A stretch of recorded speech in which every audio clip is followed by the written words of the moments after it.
All right, guys, what's up? How we doing? Wednesday, September the 21st, 2022 here on this hump day. Hope y'all are doing well. Appreciate you all tuning in. Of course, as always, I'm Chris Phillips, your host of the Daily Crow of the Spurs Up Show. I see Stephen Borville Jr., Gad, Brendan, Travie, Chase, Jonathan Lee, Todd Smith, Cody Gaskins, DC, Carolina Titan, Allen, what's going on? Kins, Let There Be Slam. Appreciate you all tuning in. Also, you're in the Big Cock Club Discord, over the TDC Questions channel, to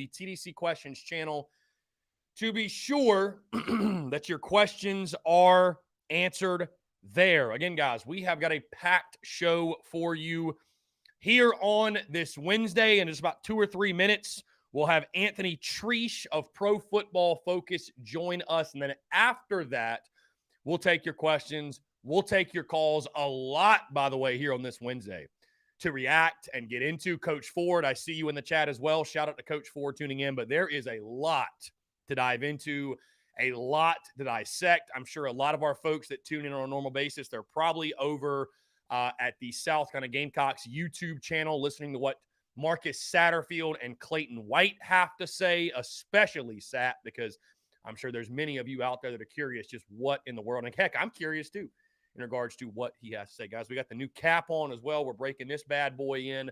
I'm sure Luke RJ is a big, big fan of this hat. I love it personally, so whatever. Either way, guys, got a lot to get into here on this Wednesday. Before we do, let me tell you about our friends over at Prize Picks, because the Daily Crow is brought to you by our friends at Prize Picks. Go download the Prize Picks app. Go to prizepicks.com. When you do, use the promo code TSUS at sign up to receive a 100% deposit match up to $100. Guys, obviously, gambling is woven in the fabric of college football and sports in general.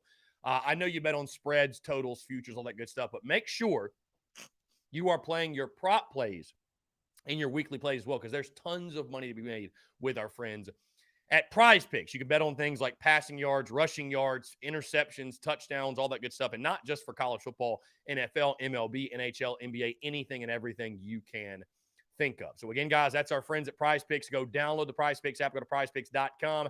And when you do, use the promo code TSUS to receive a 100% deposit match up to $100. Be sure to check them out and tell them that Chris from the Spurs Up Show sent you. Just a couple of minutes, guys, like I said. Just a couple of minutes. Like I said, we will have Anthony Treesh joining the show of Pro Football Focus. Excited to chat with him. And I don't know how much time we're really going to spend on the Georgia game, or even where this, where this conversation is going to go, because there's not a whole lot. I'm sure the grades are ugly. And I mean ugly for South Carolina after that game on Saturday. Guys, I promise you, Joshua Klein, I see the comments, Travis Lee, the Josh Van podcast comments, right? A lot of comments regarding that. The Josh Van podcast comments, guys, I promise you we will get into that. I promise we'll take your calls after we have Anthony Treesh on. Again, he's going to join us in the next minute or so. But last night was a wild content night, right? It was a wild content night when you have Josh Van's comment on their podcast, whatever, completely cocky, whatever it's called, with he and Darius Rush. You've got Frank Martin being a slapdick on some podcast talking about he got fired from South Carolina for winning. That's news to me, I guess. That's somewhat news to me. So you got that. It was just a wild content night last night, you know? And on that note, I'll say this. It's so funny to see some of the people on Twitter saying, like, don't post this, don't reshare this. Guys, I'm a content man. Asking me not to share content is like asking a fish not to swim, right? So, I don't know. The comments from Josh Van were interesting. I'm more so worried about the production on the field versus the comments from Josh Van. You know what I mean? I'm more so worried about the play on the field. But they were interesting comments nonetheless. They were interesting comments, and I mean, guys, they're the ones that put them out there on a public platform. I think that entire podcast, obviously that podcast is available on iTunes, Spotify, all that stuff, and then YouTube as well. So if you don't want stuff like that shared, maybe don't share that on your podcast, because as someone that's in this game, as someone that's in this thing, that can speak from experience, I will tell you anything and everything you say and share can and will be used against you. So lesson number 1 for Josh Vann and Darius Rush when it comes to the podcast game, anything and everything, whether you think it's a big deal or not, can be used against you. So if you don't want something like that shared to the masses, just don't say it in the first place. Take care of that stuff behind closed doors, right? Anyways, guys, hey, those tune to the Daily Crow podcast version. Appreciate y'all. And for those that don't know, the Daily Crow is available on iTunes, Spotify, wherever you get your podcast, guys. You can check that out. Also, guys, I'll just say this while we wait on Anthony Treesh. If you notice that I'm not in the studio over the next coming weeks and I'm kind of in different locations, totally normal. It's planned. I'm planning on taking advantage of some of the unique flexibility with the business and going on the road and doing the show and all that good stuff. Just want to let you guys know, give you guys a heads up. But either way, we're going to be rocking, going to be rolling. We are in the heat of football season. With that being said, we've got our good friend. He joins us every single Wednesday around this time. It gives us the pro football focus view of things. Of course, I'm talking Anthony Treesh of Pro Football Focus. Anthony, what's going on, man? Appreciate you taking the time. Yeah, thank you for having me back on. I don't know why I'm zoomed in so much. As you remember last week, computer crashed on me. Had to get a new one, so I had to download Chrome real quick. Had to get a new one. Okay. I did. So it's been all good, man. I like having you front and center there, my guy. It's whatever works. Whatever works. It's we thankfully are. There we go. There he is. The streaming platform on my end is crazy there for a couple of weeks. The Melon platform, whatever, which is a branch of Streamlabs. That's neither here nor there, but was going crazy. It just shows technology is great until it isn't. Whatever. We're a one-man show here. We just make it rock either way. Anyways, I appreciate you taking the time, my friend. You know, it's funny. I was thinking in my head, I was like, this might be the shortest conversation Anthony and I will have in his weekly appearances, because after you get drubbed 48-7, I just don't really know what there is to say. You look at that game. I guess I'll ask you before we dive into the numbers and the grades and all that stuff. How surprised were you, if surprised at all, at just how lopsided it was? Because, I picked 41-10, but I thought it might be like 17-7 at half, and kind of one of those games where, just Georgia over time just sort of wore down the Gamecocks, and, South Carolina gave their best effort. But Anthony, from the opening snap, that game was never competitive. 24-0 at halftime. It got to 38-0. It got to 48-0. The only reason South kind of scores is because the Dogs, I think, literally put their scout team in there, right? I thought Kirby Smart himself was playing defensive back. Just talk about, again, that game, and were you surprised at all? And how impressed, I guess, were you with Georgia as well? Yeah, I can't say that I'm surprised they got beat, handedly, but I am a little surprised that there was just nothing there. We had the throw from out there at the beginning of the game to Jaheim Bell. It was a beautiful big-time throw, but after that, it was nothing, right? We just didn't see anything. And it was really every single facet from South Carolina that just performed poorly. And I think that's on the players and the coaches. It was just an all-around disaster. So I think I was just a tad surprised that it was as bad as it was, because I really do think it was probably a worst-case scenario game from start to finish, like you're kind of outlining. And I think from a Georgia perspective, I've been shocked from the get-go, just like all of these young, inexperienced players. Highly regarded recruits, but still they look like they're super seniors out there with how refined they are, right? You just don't see that from a typical or defense anywhere in college football. And that's a testament to the coaching stuff that they have there. So, I think it's a little bit of both. I think Georgia's probably better than everybody thought. And I think everybody was pretty high on Georgia entering the year, of course, after winning the national title. But they're not skipping a beat after seeing all their talent go to the NFL level. And then from a South Carolina perspective, again, it was worst case scenario. They got a lot to clean up. I've been talking the last couple of, through the first two games, just some of their issues, and it's not time to, press the panic button yet. But I think, after something like this, we're getting closer and closer. And I think, this week they should take care of business against an underwhelming Charlotte team has major holes on both sides of the ball. But, if they struggle just even a little bit, then I think that's when you press it. This is a game where you need to go out there and you need to handle business by a considerable margin and control it from start to finish. Sticking with Georgia, Anthony, because I feel like, we look at that game and trying to really just take all my biases out of it. You really do, like you mentioned, you've got to tip the cap to Georgia and give them credit. I mean, they have been, I think everybody knew how talented they were, right? I mean, they're preseason top 3 team, top 2 team, whatever. But when you lose the generational players that they lost on the defensive side and just had to reload at all those different positions, you thought, it's how can they not take a step back? And we still got a long way to go. And the competition for them will obviously stiffen up. Again, taking all biases out, and Gamecock fans may not like to hear it, but they haven't really been tested at this point by anybody that's even remotely near their level. So maybe, that there will be some chinks in the armor that are shown. But again, you look at them, like you mentioned, man, top to bottom, offensively, Stetson Bennett is playing, I think, better than any quarterback in the country right now. And you can say he's a system quarterback, but damn it, he operates their system, I think, probably better than anybody could. Brock Bowers is probably the best tight end I've ever seen. And then defensively, like you mentioned, they just reloaded. Talk about, I guess, from the PFF side of things, top grades. I'd have to imagine Brock Bowers' grade this week is just like off the charts. Oh, yeah. I mean, it was one of the best performances that we've really seen from a tight end over the last few years. I mean, he was our offensive player of the week here at PFF nationwide. He's always, we had him as the number one tight end in college football entering the season. I mean, last year, he was arguably the best tight end in college football, and he was a true freshman, right? I mean, just, what he is just kind of that full package of the modern day tight end with what they could do with him. And, Todd Monken's scheming him very, very well, right? I mean, I think it's a combination of both, just kind of utilizing his skill set.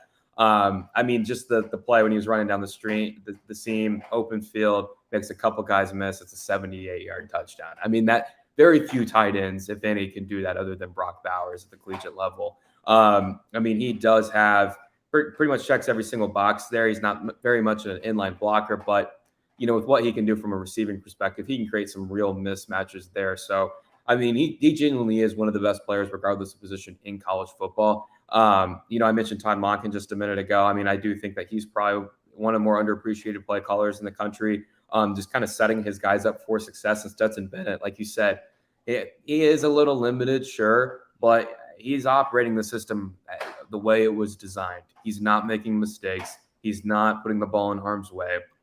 And he's getting the ball to his playmakers, right? That's the way the offense is designed. He is carrying it out like that, right?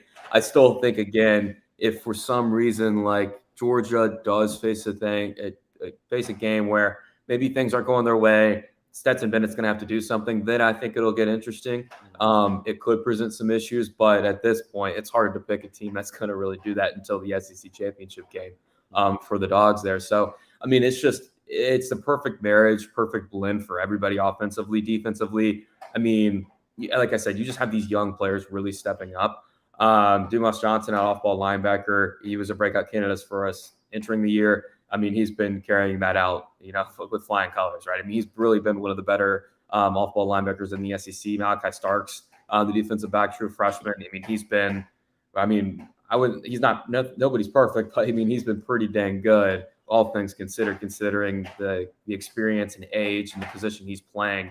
I mean, it's everything there. I mean, they have the pieces that they needed to replace some of the talent that did leave there. So, I think, again, from a Georgia perspective, it kind of solidified them this game, in my opinion, as they are for real. They still are one of the best, if not the best team in college football. And, I think it's a good point that you did mention, with South Carolina not really facing somebody like on their same tier, because they really haven't, right? It's just 2 out of the first 3 games were just really bad mismatches there for them there. So, it was a tough one. And, from a PFF grading perspective, kind of going back full circle, is Brock Bowers. I mean, he was kind of the star of the show for both teams there. One of the higher graded players of the week. And then I mentioned Dumas Johnson. He was definitely up there as well defensively.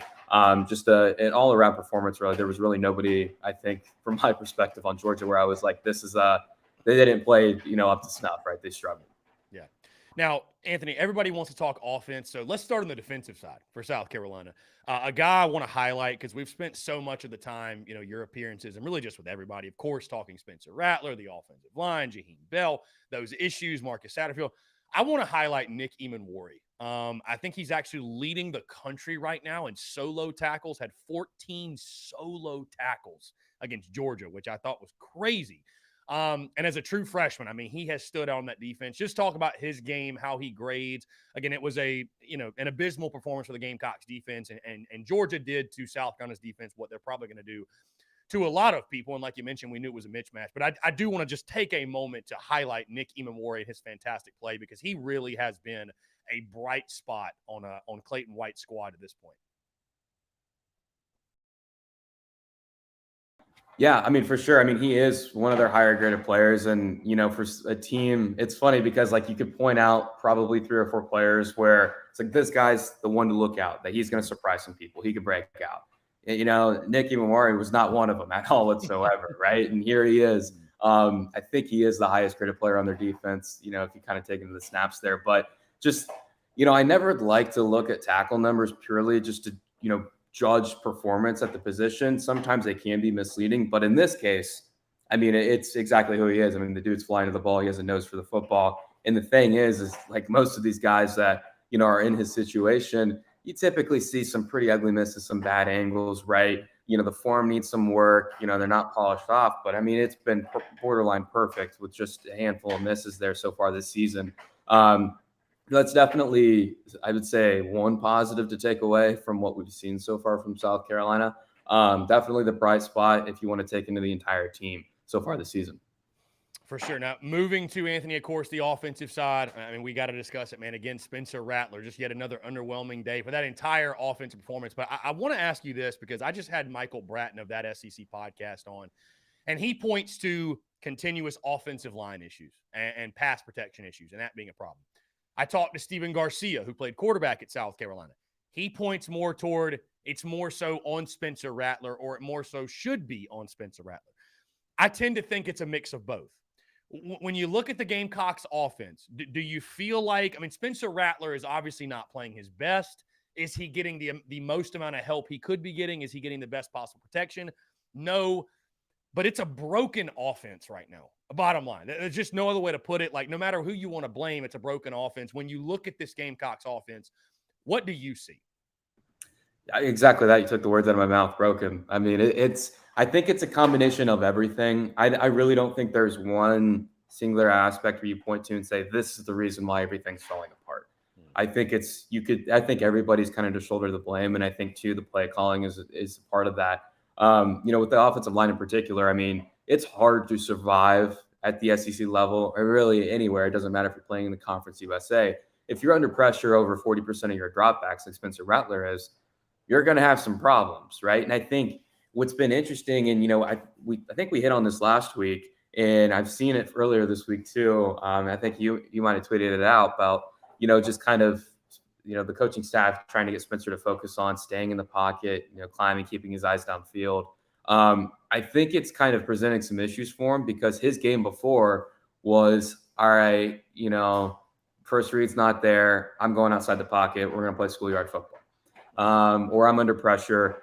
And sometimes it would often lead, and I think this is why they're trying to correct it, is that sometimes it'd be too quick, right? He would just abandon clean pockets when he didn't have to, make things a little bit more difficult. But that's the way he played the game.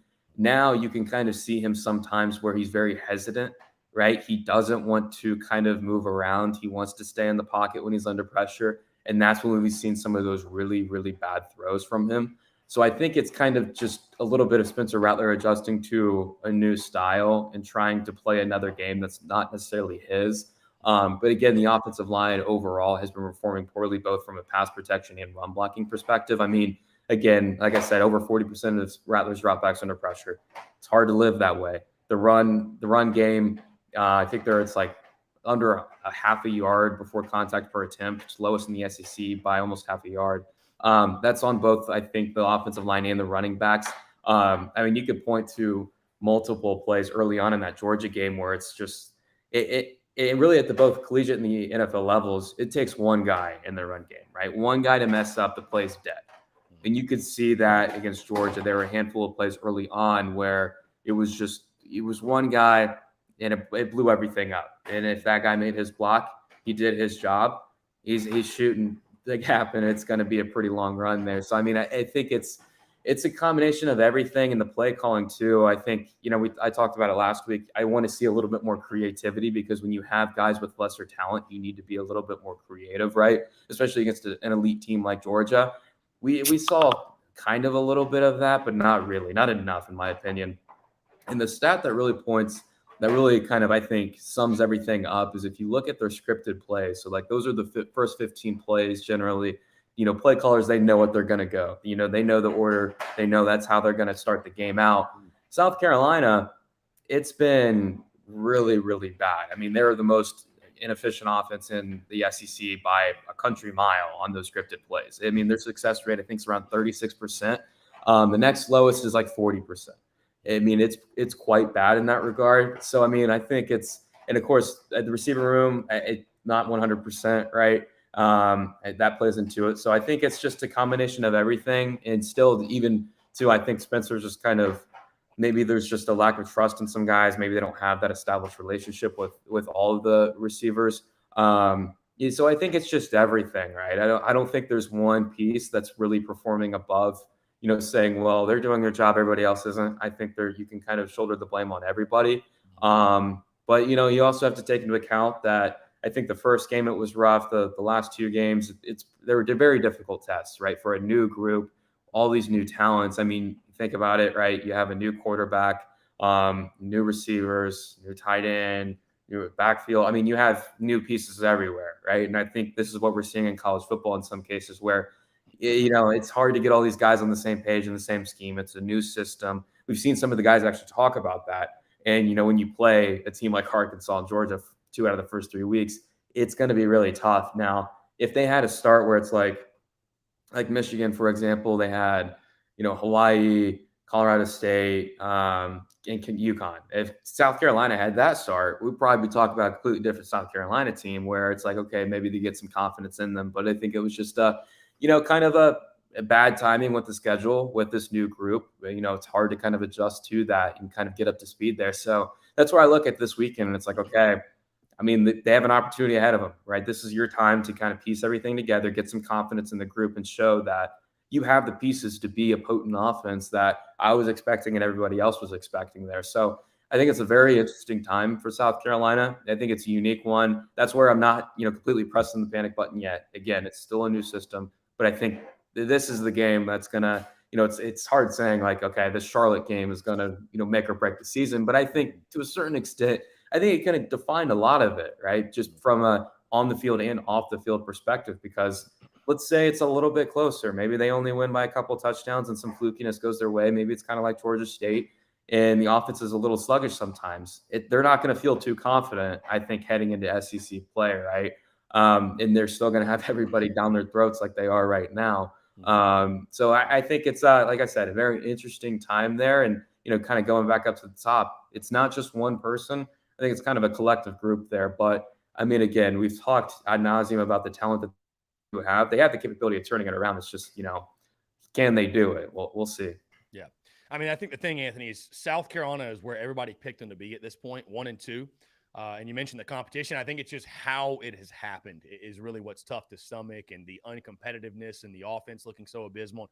I agree with you. This is a huge opportunity this weekend against Charlotte to build some momentum, build some confidence, because really what it's about, Anthony, the next 2 weeks, using both those games, Charlotte and SC State, and then gearing yourself up for that pivotal matchup on the road in Lexington against Kentucky, which I think will really set the tone for the rest of the season, the second half of your season. If you're going to even remotely overachieve or, even make a bowl game, I think this season, that's one that is going to be pivotal to your year for sure.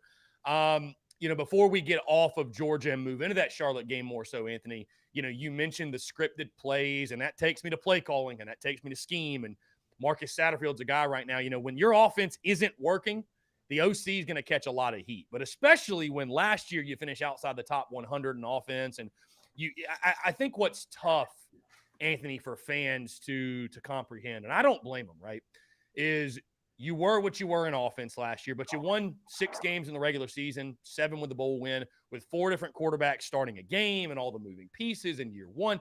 And then you add all these guys, and fans don't want to hear, well, give credit to this team, give credit to that team. It's this tough test. It's this blah, blah, blah, blah, blah. They just don't want to hear it, right? So you add Spencer Rattler, all these pieces, and a lot of the fan base, honestly, Anthony, has checked out on Marcus Satterfield. A lot of the fan base, and I'm reserving judgment. Really, for me, it's that Kentucky game. That's where it's sort of all going to kind of come to a head. It's like, if you don't have it figured out by then, and we lost Anthony there. Let's get him back in. You're All back. right. Good deal. No, you're good. You're good. I was just saying that, the Kentucky game's where it all comes to a head for me with the Gamecocks offense and Marcus Satterfield and sort of my feelings. If he's even remotely going to be the answer for the long term. When you look at this football team, you look at this offense, it's hard. I mean, we knew going into Georgia, right? You're not going to find your identity and establish who you are. Like, that's the wrong team to do that against. But I think it's safe to say, like, if things do not improve, the chatter around Marcus Satterfield and his job status, it is only going to get louder and louder and louder and louder. And whether that's fair or unfair, you just can't be as porous as they've been offensively after adding all the pieces they've had and remain employed. It's just not possible. Yeah, and that's where the tough part comes. And I think last year, that's where I guess my confidence kind of came into the year. It's like, okay, I think this could be a good marriage. This could be a good group. Because I thought there were, I would say, encouraging signs, just given that the talent that they did have on offense, which wasn't a lot, that, maybe the play calling could be pretty good this year, and put Spencer in a good situation. But, like we've been saying, we just really haven't seen that. So, I mean, it definitely is a pivotal stretch here. I mean, like you said, the next couple of games are against lesser competition, but this is about kind of building a base there into that pivotal game in Lexington. I mean, which is going to be, I think Kentucky's kind of had some issues as well, even though that they're a highly ranked program. There's some certain aspects that are kind of, I would say, suspect to me within that team. So I think it could present a pretty good, game for South Carolina. But, overall, the play calling, that scripted number that I mentioned, I mean, that's heavily influenced by the play calling. And I think, it's not always just the play caller, right? It's the whole group. But, again, you just look at the players that they have. I don't know, kind of inexcusable to be at that kind of level. And I think they would admit that too. I mean, they're expecting to be near the top and they're at the very bottom. So, I mean, they have a pretty big hill to climb. But the opportunity is there over the next couple of weeks to get back.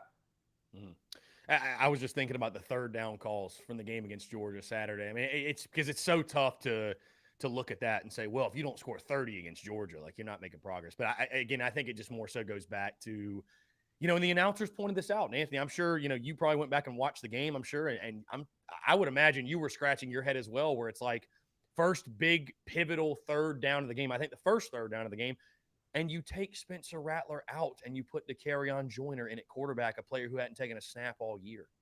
And it's just like that it's just hard to comprehend. Like, why did you even go get Rattler if that's what you were going to do, Right. That's where I'm like, you're overthinking it. Like, you're just overthinking it, I feel like, at that point. Yeah, it's either overthinking or there's a lack of trust there. But it's, again, like we've just seen too much from him to know that he can play. It's just he's in a slump right now. And I think there's probably more to the story.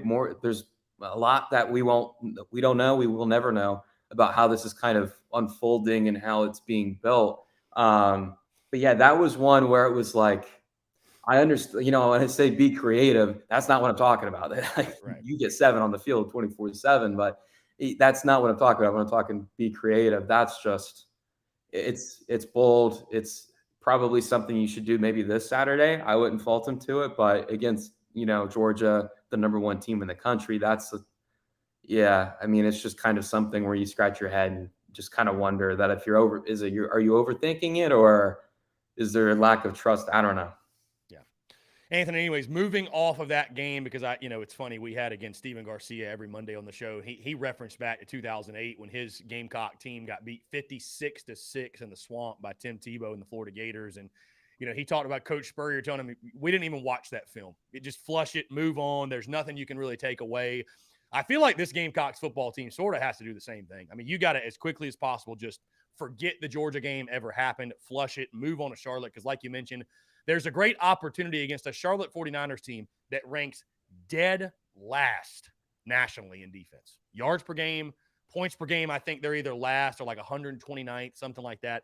Like you mentioned earlier, this should be a great opportunity for this Gamecocks offense to really get rolling in a big way. And like you mentioned, I released my best bet today. I'm taking South Carolina to cover the 22-point spread.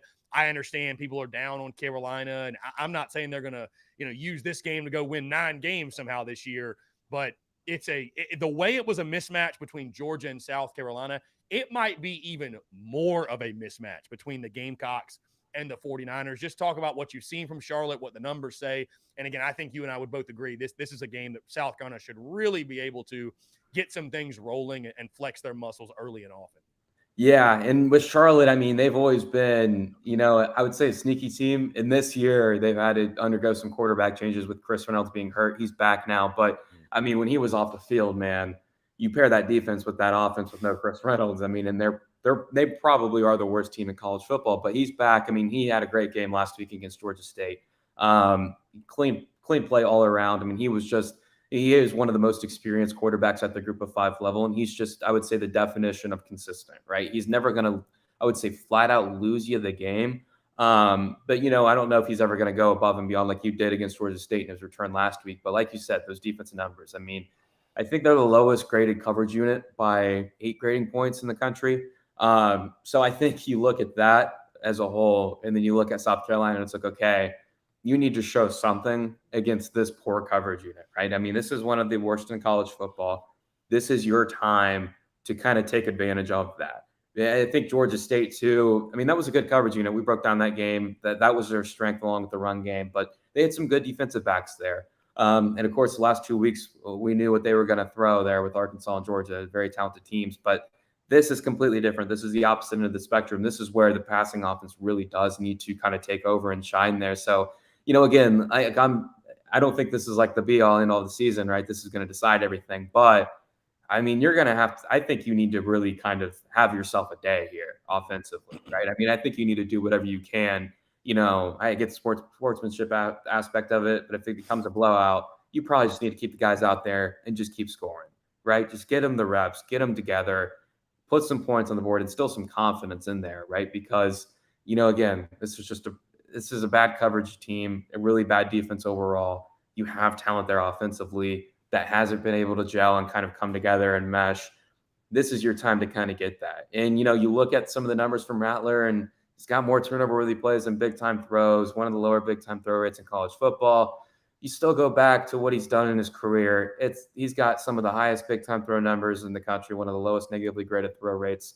The guy's there. It's just kind of getting more reps and opportunities. And I mentioned, a while back about, if they had the start that Michigan had with, Colorado State, Hawaii, UConn, don't mean for those schools to catch any strays here, but if they had that kind of start, I think we'd probably be talking differently about this team. And I think their confidence in the way they kind of play together would be different. It's just kind of been bad matches for them. So, and that's no excuse, right? That's never an excuse. But these next couple of games are the games where they can get back on their feet and know how to really play together offensively. So the opportunity is definitely there. And I think for the defense too, again, Charlotte's not full of talent, and Chris Reynolds is kind of he is the offense to a certain extent. And so I think it could be I guess not so much a test for him, but just kind of a time for them to show, okay, this is an experienced, good college quarterback. Let's make him look bad as much as we possibly can.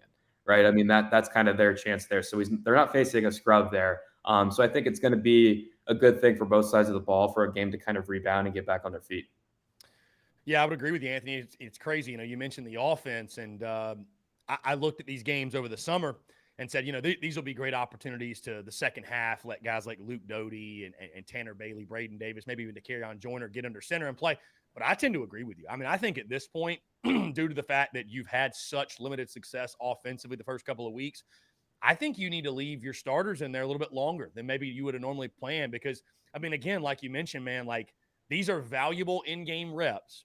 And, this game is so mental and it comes back to confidence. And this is a team that I don't think I see playing with a whole lot of confidence right now. So you need to get your ones, as many positive reps as you possibly can. I'm not saying, leave Spencer Rattler out there until the final snap if you're up by 50 points, right? Because you don't want to risk injury. But, I don't think this is a game where you say, well, if we can get 7 out by halftime. No, I think he needs to play. Like he needs to get these reps in there, not just this week, but next week as well.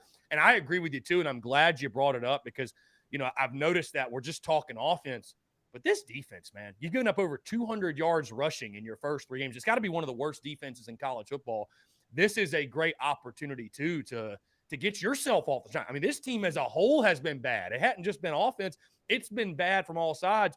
And I think what's interesting about this, too, is that this Charlotte team just beat Georgia State over the weekend by a point, a team that the Gamecocks struggled with in week 1. So I guess you can take nothing for granted, but I'd agree with you that it's a big opportunity and one you need to seize and start to build some positive momentum and some positive feelings in Columbia. Anthony Treesh of Pro Football Focus. Hey, man, appreciate you taking the time. It's always a pleasure. We'll definitely do it again next week. Yeah, appreciate it. Enjoy it. And we'll probably have some positive conversations next time around. Anthony, let's hope so, my friend. Yes, sir. Yes, sir. So. Appreciate you, brother. Take care.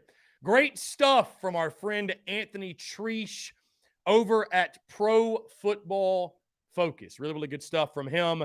Again, normally the conversations are a little bit longer, if you will. Normally they're a little bit longer, but after you lose by 41 points, what is there really to say? Guys, we're going to go ahead and jump into a break. I know it's a little bit earlier.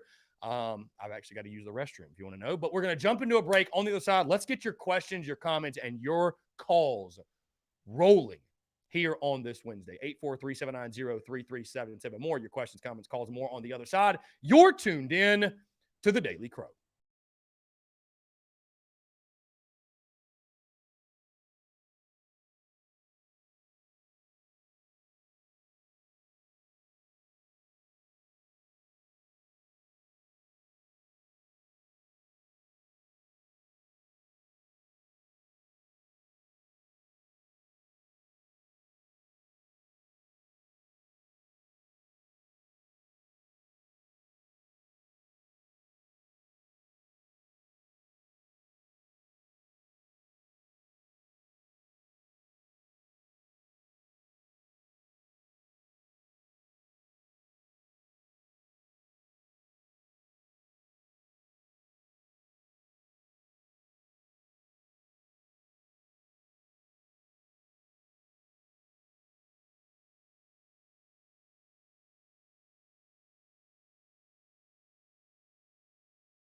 All right, guys, we're back. Taking your questions, comments, calls. 843-790-3377. That is 843-790-3377. Marcus Satterfield speaking to the media right now. I figured you guys would not want to tune into that.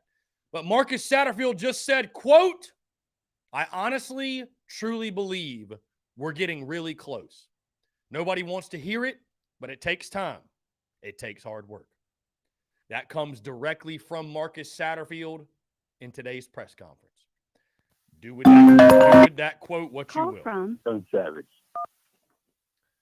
Young Savage, what's up, man? How are you? Not much, man. How are you?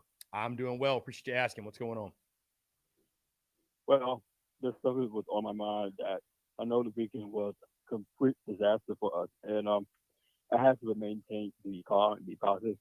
So I know that Georgia is just taking over our stadium, but at the moment that I see on the TV that I can't even take it anymore, because even though I did not want to say nothing, because I just had a moment to maintain solid, and I know that Michelle was in the building in the stadium also, because I see him on camera, I see him on TV, and I'm thinking about it. What is he doing here? And I cannot even cross my mind because I don't have the time of this bullshit, and I can't not even say what I say because it just bothers me so much. And we all, the Gamecock fans, all affecting on us. That's why it's just all nervous. So I got to speak truth from my mind. Yeah, I mean, dude, I hear you, man. I hear you. And Georgia was abysmal. It was brutal, man. There's no way to sugarcoat it. So. Yeah, it was bitchy to us. I cannot believe that. Mm-hmm.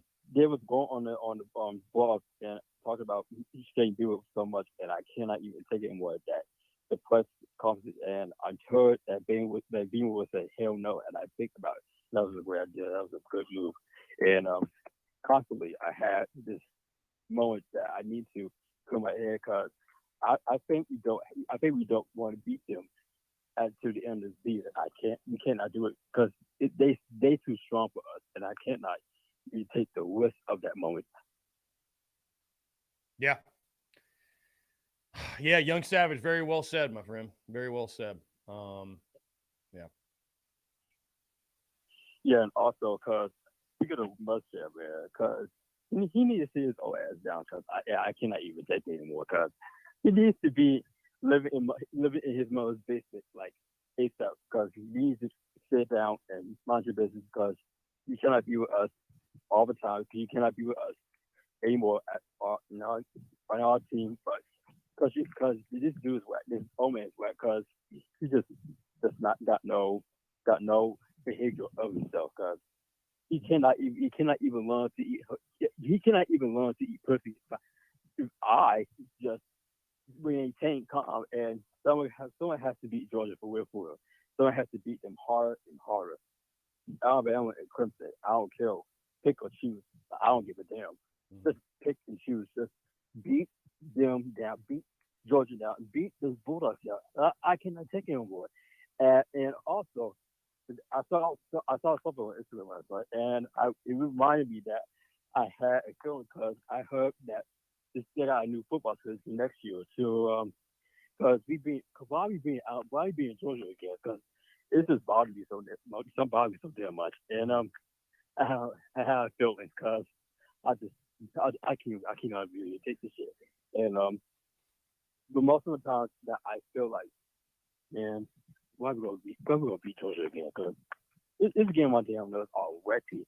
It's gonna make my head spin so damn much, and I feel like I'm just gonna fall and vomit myself. I'm gonna bark because I don't know why.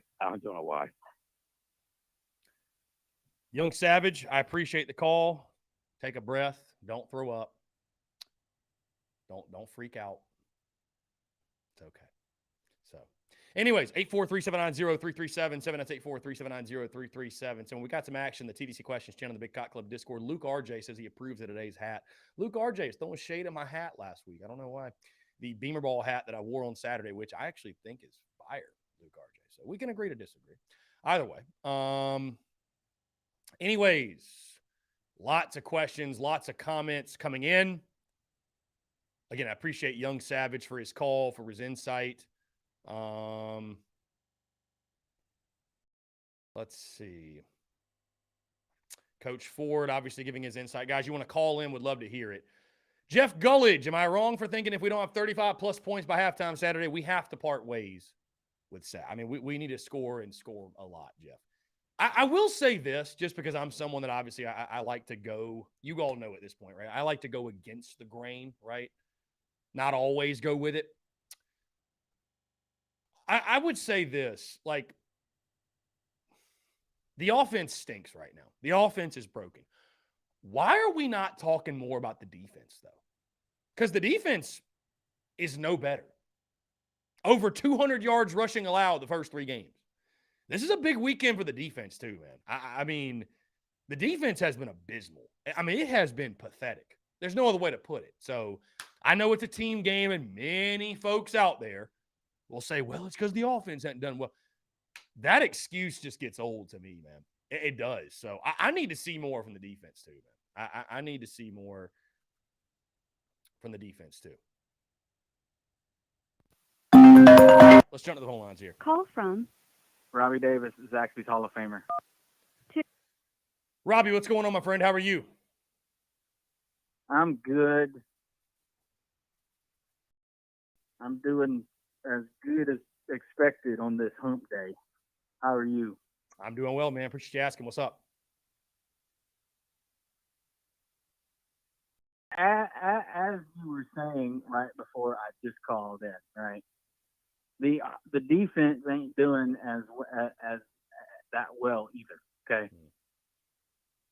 The only I guess you could say bright spot, okay, on this football team right now. What's that? Is our special teams. Yeah, we've had some nice fakes, and Kai Kroger's a good punter. Right, exactly. Yeah. That's literally the only bright spot. Okay. Everyone as a whole, players all the way up to Beamer, for crying out loud. Everybody has got to do better these next 2 weeks. Okay, and there ain't no denying. Okay, right? Like you said in the comment just a second ago, right? It's pretty obvious that Satterfield's on the hot seat. Okay, everybody knows that Satterfield's on the hot seat. Okay, and that's all I'm going to say about that. Okay, but these next 2 weeks, we got to absolutely, I don't care if it's against Charlotte or SC State the next 2 weeks, right? Because we are playing those 2 teams. Play with a fire in your gut, okay?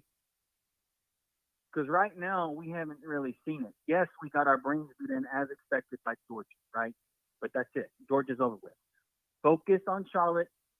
Take care of Charlotte. And then after we kick Charlotte's ass, take care of State. 24-hour rule. Celebrate for 24 hours. Then after the 24 hours, focus on State and then kick their ass. And then whenever we go into Kentucky, focus on Kentucky, get ready for Kentucky, and give Stoops a well overdue ass whooping.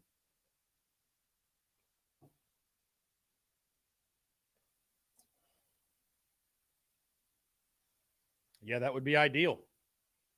It would be ideal to win 3 in a row. It would. Yeah.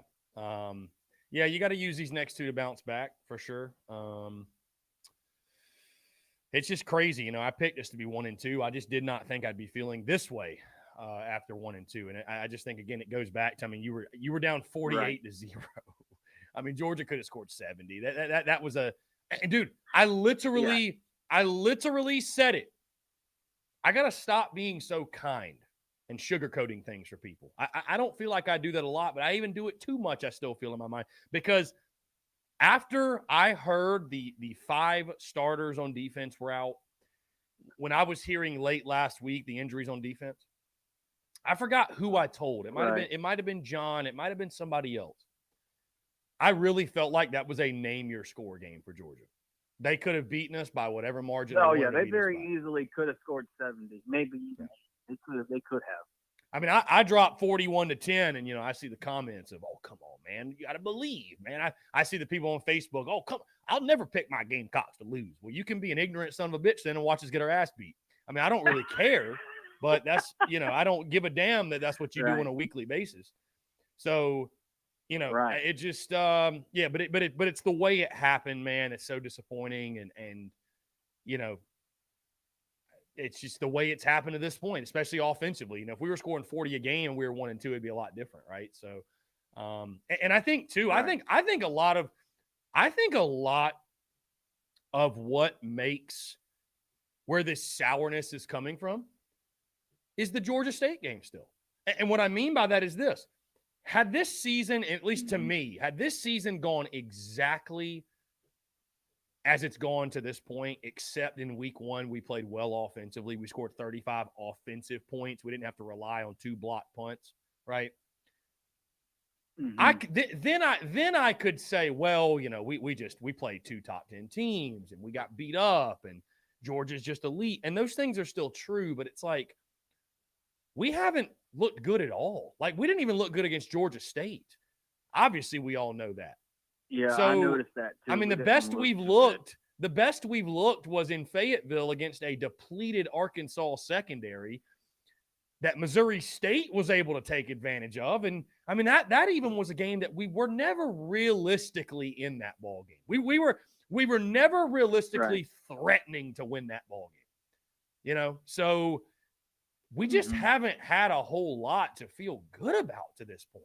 I mean, that's what's so frustrating. Like, there haven't been, especially offensively, a whole lot of bright spots, So hopefully this weekend, I mean, you have to. I think you got to score, at minimum 45 points. If you can get in the 50s, as Anthony Treese was saying, you can get into the 60s. Dude, you need to score. The goal should be to score 100. I mean, literally. So, right. Yeah. If I was coaching, I'd be like, look, I don't give a darn.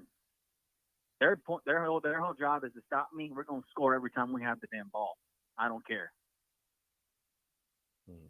They can cut off the scoreboard for all I care. We're going to score. I don't care. That's how I would be. That's the mindset I would have going in, especially with the way the season has started. I'd be like, this is what we're going to do. We're going to score and score often and not give a damn about the consequences. We're going to score to the point to where they literally come to me and say, I want a running clock because y'all are beating our ass. That is what needs to happen. Indeed. That is what needs to happen, Robbie. We need to score, and we need to score a lot. That is a fact.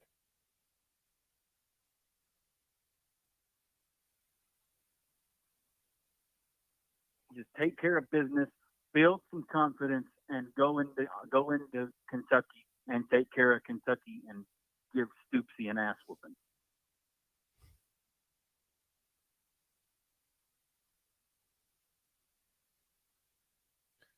I agree. I mean, Robbie, you said it all, my guy. You've said it all.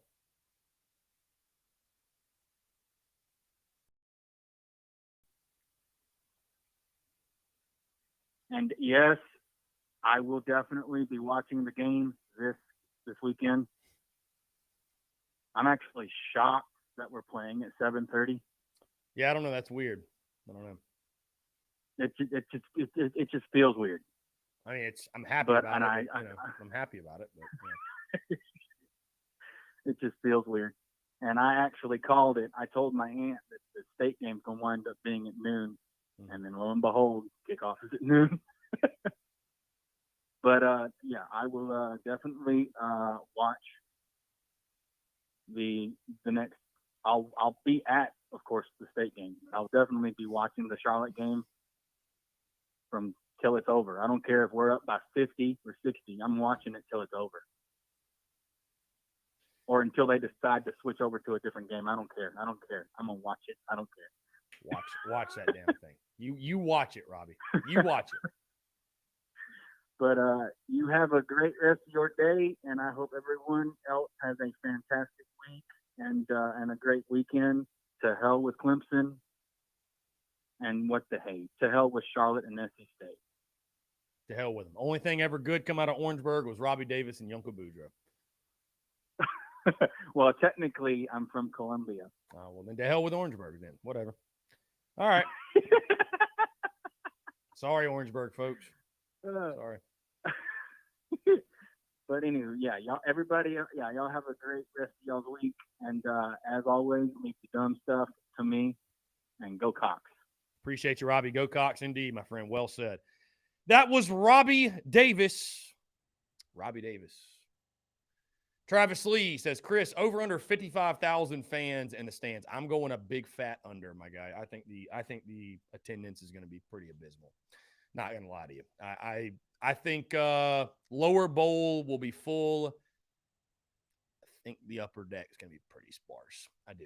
I think you're looking at like 45,000, 50,000 best case. You remember how Troy was last year? That's how I view the Charlotte game. So, let's see. Austin says, Chris, this team is much worse than last year. I also saw where Austin said 5-7 is my prediction for the rest of the year. I will tell you this. I'm not gonna give an updated season prediction because, you know, you say that today, we go out there and beat Charlotte and SC State like a drum, and we somehow beat Kentucky. And it's like, well, I'm back on my 7-5. I'm not going to give an updated prediction, right? Whatever. I mean, I think they're all fair. I will tell you this, though, and maybe this is blasphemous coming from someone sitting in my seat and doing what I do for a living, because I'm always going to hype up the season and get excited, right? Because, you know, the hype and excitement, it helps my business, right? It does. It helps my business, obviously. Being excited for it, thank God. The only reason I'm able to do what I do is because this fan base is so passionate about the Gamecocks, right? For sure. I don't know, man. I don't know if next season or any upcoming, I will allow myself to get as if this season, let me just put it this way. If this season continues on this trend, like we let ourselves get so hyped, so high up. You know what I mean? We allowed ourselves to get just so over the top, hyped up and excited. And it's just after 3 weeks, you know, doesn't it feel like we've been slapped in the face? I mean, really, truly. I don't know, man. That's what I talk about. I talk about setting proper expectations all the time. Like, as a fan with someone who has no control, right? And I'm not saying don't have hope. I'm not saying don't have optimism. But I think as a Gamecock fan, Gamecock football, outside of a 3 to 4 year pocket and some other really small, brief pockets, it is what it is. And it's been what it has been for over 100 years, which is a 6-6 program. It's a 500 program. And so I think that as a fan with someone who has no control, I'm not telling you how to think. I guess I'm just voicing how maybe I think. Like, and it's easy to say this right now, the week after losing by 41 points. Much tougher to say when you're in the summer and, you know, you're in the month of August and your mind's running wild with dreams and hopes and expectations of potentially, you know, going all the way. But again, as a fan, someone who has no control over it, I think just, you know what, this Gamecocks football program, you're 6-6 till you prove to me otherwise. And until you prove you're worthy of this hype that we give you, why would I set my expectations through the moon to get let down every season? And again, maybe that's blasphemous for me to say because, you know, I thrive off the hype. You know, it helps numbers, it helps views. I mean, heck, you know, I've got a unique vantage point seeing it from where I see it. You know, seeing views, seeing impressions, seeing statistics on social media. Because obviously the numbers are higher when things are going well. The numbers are higher when people have hope and optimism and excitement and all that good stuff. But man, it's just, that's an if too. If this season, hey, if you win the next 3 in a row, you beat Kentucky, things can be corrected very quickly. This is a very much week to week game. But it's just, like somebody like James Reynolds, for example. And you're like, who the heck is that? A guy on social media that called, and he realistically, in his heart of hearts, picked this team to go 10-2. Said Gamecock fans had a loser mentality. Which it even sounds more absurd talking about it right now. Someone with I assume, working, functioning brain called me, said I had a loser mentality for saying 8-4 would be a good year. Can you believe that? As we sit here now, enduring what we are enduring,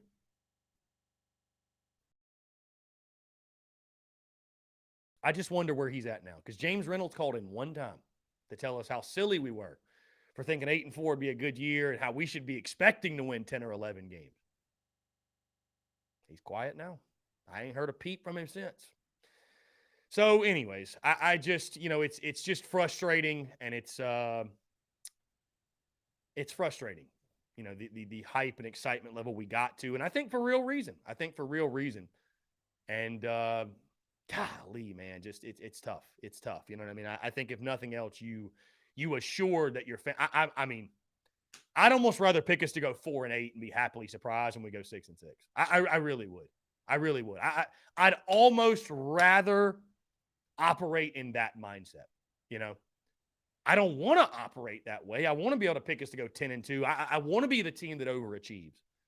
But damn, it's like these past couple of weeks, guys, I can't pick us to lose by enough. I thought I was being hard-hitting, realistic, 41-10 Georgia. That wasn't even enough. Wasn't even enough. So, I don't know. I think we almost need to accept this Gamecocks football program for what it is. It's a 6-6 program. And I see a guy like Kelsey Quarles commenting, and listen, I don't mean that as shade, Kelsey, to you or anybody else. And I'm not saying, listen, the people in the building, the way they operate and think should be nothing like I think. I see it from a fan perspective, someone with no control. But unfortunately, the farther we get away from 2010, 11, 12, 13, the more of a one-off that feels like. You know what I mean? The more of a one-off that feels like. Speaking of Kelsey Quarles, and Kelsey, if you'd like to call in, my guy, I'd love to hear from you. I'd love to hear from you. If you got any thoughts on the D-line, just on the team as a whole, you're more than welcome to call in, Kelsey, because I see Kelsey commenting.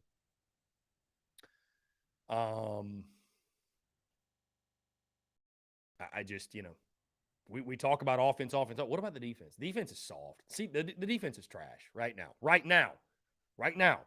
And the statistics back it up. The stats back it up. And I don't understand it. I don't get how the D-line is so bad. I don't. But anyways, on the positives, hey, the good news is the season's not over yet. The good news is this. You haven't lost a game that you weren't supposed to lose. Right? You haven't lost a game that you weren't supposed to lose. You haven't lost a game you weren't supposed to win, I should probably say. I mean, you're 1-2, which is where everybody expects you to be. Right? I mean, this is where we all thought we'd be. Everybody realistically thought we'd be right here. It's just how you've gotten there. Especially after we preached all summer about it's about how you win and lose. That's what matters. And God almighty, dude, 48-7. 48-7.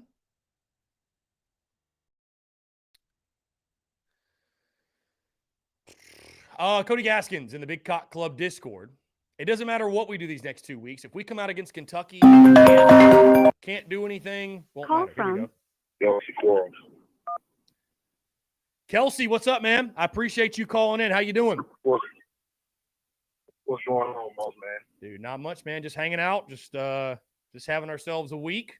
Looking forward to hopefully beating up on somebody this weekend. Dude, I appreciate you calling in. I see you in the comments. Obviously, everybody values your take and your opinion. And, you're somebody, again, we've talked before. You've worn that garnet and black and done great things to the Gamecocks. So getting your your take and your insight on things is something very valuable to us all. So, I'll ask you, man. I'll tell you this: you can start wherever you like, offensively, defensively, the entire football team. Again, this team is where the prognosticators expected it to be through 3 weeks, but the way it's happened obviously has left a lot to be desired. So I'll let you take the floor, what you've seen thus far. I'm gonna say this. I'm gonna talk about the entire team. When I watched that game Saturday, I literally put a hole in my wall from throwing my phone because I've never seen some of the most uninspired, some of the most afraid, scared guys that I've ever seen in my life put on a South Carolina helmet. Like, we didn't look, you don't see the excitement. You don't see these guys act like they never played football before in their life. There's no excitement. There's no intensity. There's no pride about, I'm about to go out here and try to beat Georgia's ass. Like, I just don't see that. And I guess that's the biggest thing that bothers me because don't get me wrong. We had hellified talent. I mean, we had NFL across the D-line. We had NFL across the offensive line. But we had a bunch of guys from the state of South Carolina that when we were in high school, we said we were going to go to South Carolina and we were going to go change things. And that's what we did. Somebody sent me a video the other day when I was in high school and I went to Marcus Lattimore's commitment. And I said that we will never lose the commitment. We will never lose to Clemson as long as I'm at South Carolina, as long as we're at South Carolina. And we did that. So we took pride in it. When I watch it, it hurts me because I love my school to death. But the D-line Pickens, where is he at? What is he doing? Just getting blocked. You got all these guys. Then it's a difference between being hurt and being injured. Like Connor wasn't even supposed to play the Missouri game. He came in and won the game. I wasn't supposed to play the Missouri game. Clowney, it was a mini game that Clowney wasn't supposed to play in because he was hurt. But we played. We all played because we cared. And it meant something. We wasn't worried about NIL. We wasn't worried about the NFL. We wasn't worried about any of those things, but going out there and busting somebody's ass in front of 85,000 people and getting a win. So you see a mentality issue. That's what I'm hearing. You just across the board. It's across the board, man. And honestly, I just don't think. I believe we hyped Spencer Rattler up so much to think, because I was watching him when he was on the high school thing on Netflix, and he can throw a dime, but I just don't see him as one of those guys. Yeah, I got blessed with the talent, but I don't even know what to do with it. Like, when I watch him on the field, it seems like the offensive line don't trust him, the receivers don't trust him. Hell, half the time I don't even think he trusts himself. I mean, it just looks bad. It looks bad. It looks like, and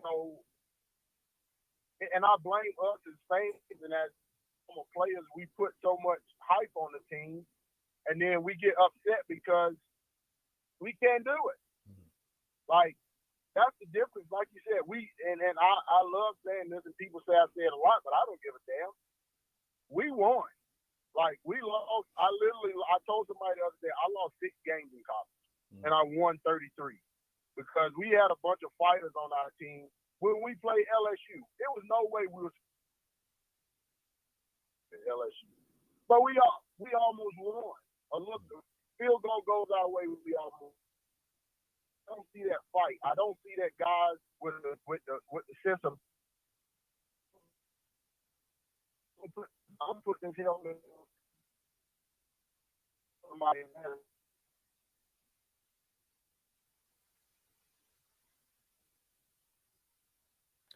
We're losing Kelsey there a little bit. I think his service might be. Kelsey, you still with us or no?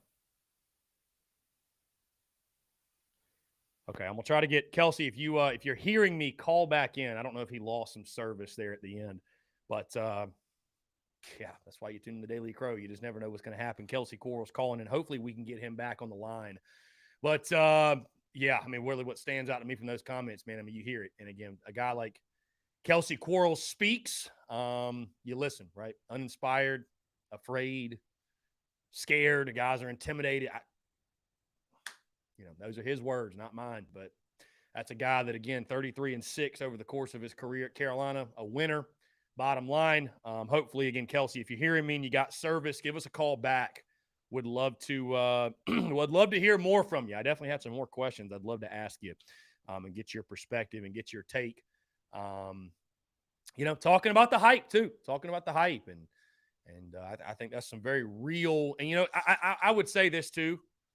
You hear a guy like Kelsey, it comes from a place of love, because we've had him on before. And I mean, the guy loves Carolina football. He bleeds the garnet and black. He just wants the best. He just wants the best for the Gamecocks. He's not coming from a place of he's just calling in to talk BS and talk crap. He's coming from a place of love. Here we go. Call from Kelsey Quarles.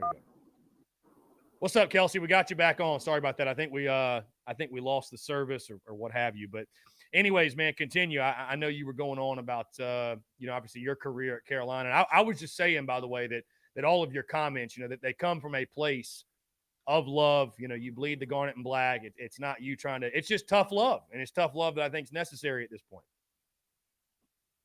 Yeah, I mean, it's just like when we lost. I don't know. I'm sure everybody, when we lost to Auburn my freshman year, we had a players only meeting. It was T. Camp, Terrence Campbell, Garcia, Melvin Ingram. All those guys got up. They kicked the coaches out. Said, "Look, we're better than this. We're better than this." And from that point forward, because it meant something to us. It's from that point forward, things changed. We started winning. People stepped up. The culture changed. And they, don't get me wrong, we got the guys. But, and I think it's coaching too. And I don't know what Spencer Rattler thinks. It's just like that wheel route that he threw. When you're clearly looking at the running back running down the sideline. And Georgia got two people sitting right here in coverage like, yeah, go ahead and throw it. Just go ahead and throw it. And they pick it. I'm like, you're supposed to be a more experienced guy. What are you doing? Like, are you nervous? Are you afraid? Like, are you not understanding the concept of the offense? Like, it don't get me wrong. Great talent. I think the guy has great talent. And we have talent across the board still. And we got talent coming in. But we have to be able to use it, and we have to be able to go out and execute, man. I don't think we put together a good drive since really, and we struggled with Arkansas. I don't think we put together a good drive or play a complete total game yet. Yeah. Offense and defense, special teams either. Yeah, I mean, you look at Rattler and the struggles, and obviously, Kelsey, whenever you're struggling offensively, the offensive coordinator is going to feel the heat. And you're a guy, again, playing on the defensive side, offensive football, though, right? Because you study it, you key in on what offenses do. When you look at the Gamecocks offensively, you mentioned Rattler. We feel like there are pieces there. There's talent there, obviously. Do you watch that, and do you feel like you're able to say, hey, I understand what the scheme is, what we're trying to be good at, what we want to do? Obviously, I feel like when you were in Columbia, the motto or the scheme or the identity, I should say, of the Gamecocks offense was we were a team that was going to run the football. We could obviously pass it, but we're going to run the football. We're going to lean on defense. I think fans, that's their biggest gripe, Kelsey, is struggling that there's no identity. You know what I mean? And I know that, like, going against Georgia, right, that's not the best opponent to find your identity against, but I think that's what's frustrating fans the most, is that there just simply is no identity. I have no clue on a week-in, week-out basis what this football team even wants to do offensively. No, and I don't know. You got the tight end that transfer. Stogner. Perfect target. Another Hayden Hurst. That's all he is. Just a little bit bigger. You got some of the best receivers in the league. You got a running back room that you got guys who can run between the gaps. You got guys that can get on the edge. You got guys that you can throw screens. You can throw stuff like that too to try to get people moving. you got all the pieces. That's why it's not. I'm not understanding what's going on, because it's like you got the pieces, but what are we doing? I mean, the offensive line, great. The offensive line is not great, but and don't get me wrong, we've had some great offensive linemen come through, but there's never been a time when we just had a awesome offensive line. We just had guys that said, "Look, we gonna make this work." And also, I've always said this at South: if we don't have a quarterback that can use his legs to get out, Garcia. I mean, he didn't look like the best athlete, but that fucker was an athlete. Connor Shaw, Dillon, all those guys, Savell Newton, you go back before that. Like, these were guys that could move the pocket. These were guys that could get out of trouble. We need that. That's what the game has came to, because, we don't, the game is changing to where you don't have those offensive linemen. Well, I'm lying. Georgia does.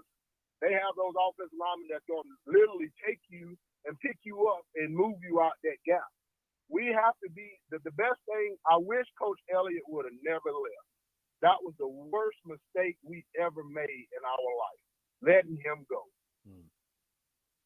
Yeah, and you see what he's doing at Georgia State. And I saw you in the comments talking about Sean Elliott. And, obviously, again, he's doing great things at State. And they gave us hell week one. And, if not for a couple of block punts, the result in that game may have been completely different. Kelsey, I got to ask you, man, and get your take on the run defense. I mean, you mentioned Zach Pickens earlier, and I know you're not trying to single out one guy, but obviously he's he's a notable player, right? Former 5-star guy and a guy we're depending on heavily. And again, I know you take into account competition, whatever, but 3 straight games, Kelsey, to start the year, you've given up over 200 yards rushing. I mean, obviously that's something that never even remotely happened when you were playing. What are you seeing specifically from the defensive front, man? Because again, we talked to others, and I know you'd agree with this. I mean, no matter how much football changes, it's the line of scrimmage game. And if you can run the ball and you can stop the run, you can win, and vice versa. If you can't run the ball and you can't stop the run, you're just going to get your ass beat, bottom line. And that's what you're seeing at this point. Are you seeing anything specifically? I know you mentioned mentality and attitude and all that. I mean, anything specifically from the defensive front, the linebackers, the defense as a whole that's leading to such abysmal play against the run? Well, I think you can't just blame the defensive line, because I was fortunate enough to have Shaq Wilson. I was fortunate enough to have some guys, Sherrod Golightly, all those guys that I had good linebackers. And as linebackers in the defensive front, especially how we play that 4-3, because they basically play the same thing that we played when I was down there, we got to be more downhill. We got to be more, the game is going to more movement, more, we're going to slant this way and slant that way. We really wasn't that way. I hated Coach Lauren at first, because I'm like, I'm sick of doing block reads every single day. That's all we did every single day. Block read, down block, double team. But it worked. That's the stuff that at some point, Chris, we gotta let our nuts drop and say, look, I know this guy about to double team me. I'm a shade. I know this guy about to double team me. Let me get in my gap, do what I need to do, get these 2 guys on different levels. But as linebackers, we got to get downhill and play more physical and pull these double teams off our guys so we can go make plays. And, I mean, don't get me wrong. The effort running to the ball, the guys run to the ball to get to the ball. But by the time it's time to run to the ball, I mean, it's 30, 40 yards down the field. And I say mentality a lot, because football is, when I played for the Colts, it was said football is played 90% from the neck up, and you.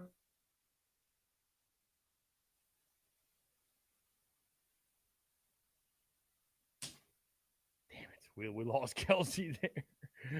Where did the service go?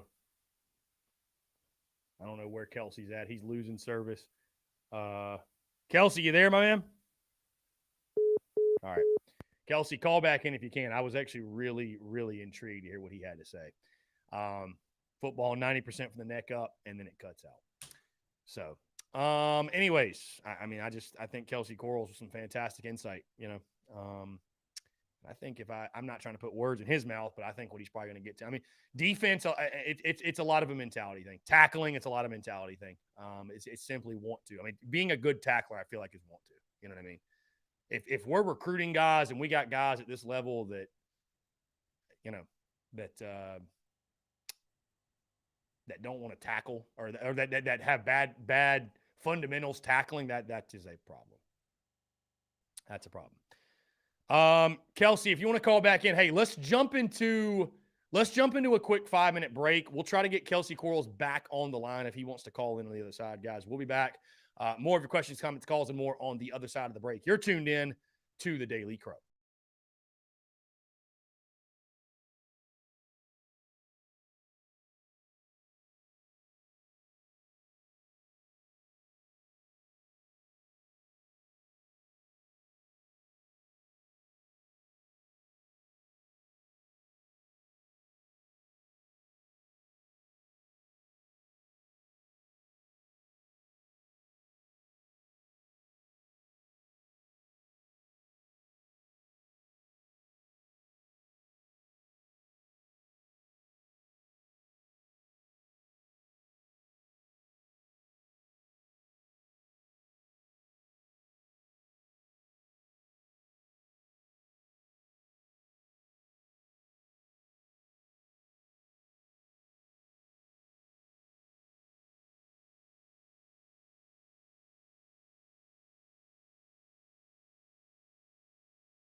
All right, guys, we're back. Taking your questions, comments, calls.